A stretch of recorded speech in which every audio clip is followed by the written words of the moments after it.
हनुमान जी को भगवान श्री राम का परम भक्त माना जाता है।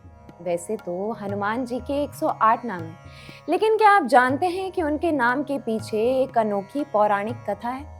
हनुमान जी का नाम बचपन से हनुमान नहीं था। चलिए जानते हैं इसका सच। नमस्कार, मैं अनामिका मिश्रा और आप देख रहे हैं बजरबट्टू डिवाइन।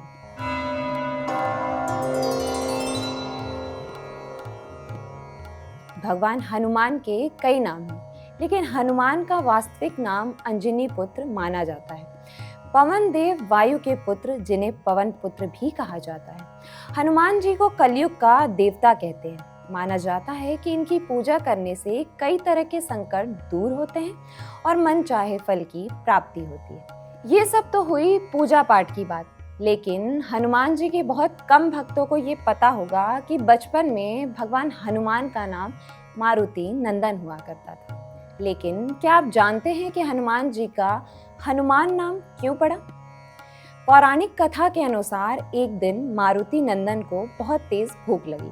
तब उन्होंने सूर्य देव को एक लाल फल समझकर खाने का सोचा। हनुमान जी सूर्य देवता के पास पहुंचे और उन्हें निगल लिया।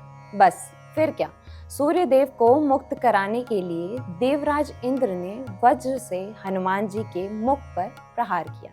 इस प्रहार से हनुमान जी की ठुड्डी टेढ़ी हो गई। इंद्र के इस काम से पवन देव बहुत क्रोधित हुए और उन्होंने संसार में हवा का बहाव रोक दिया। इससे पृथ्वी पर हाहाकार मच गया।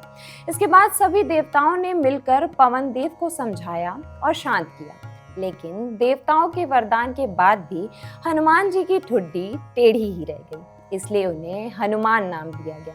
हनु शब्द का अर्थ होता है ठोडी और मान का अर्थ होता है हुआ, यानी कि जिसकी ठोडी टेढ़ी हो गई है। ऐसे में पवन पुत्र का नाम हनुमान पड़ गया।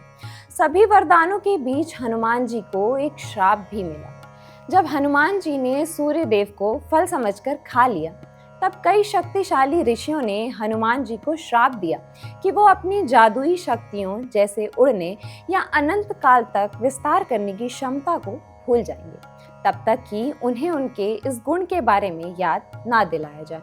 इसके बाद जब हनुमान जी अपने प्रभु श्री राम से मिले, तब हनुमान ने वानरों को आदेश दिया कि वो भगवान विष्णु के अवतार राम की सहायता करें, ताकि वो अपनी पत्नी सीता को लंका के दुष्ट राजा रावण से बचा सके। इसके बाद जब हनुमान जी अपने प्रभु श्री राम से मिले, तब हनुमान ने वानरों को आदेश दिया कि वे भगवान विष्णु के अवतार राम की सहायता करें, ताकि वे अपनी पत्नी सीता को लंका के दुष्ट राजा रावण से बचा सकें। यही वो समय था जब भालुओं के राजा जामवंत ने उन्हें उनकी शक्तियों के बारे में याद दिलाया।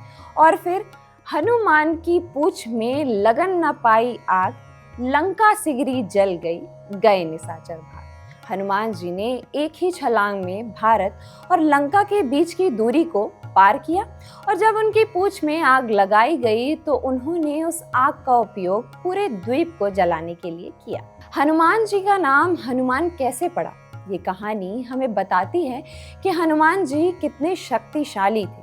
उन्होंने बचपन से ही कई चमत्कार किए।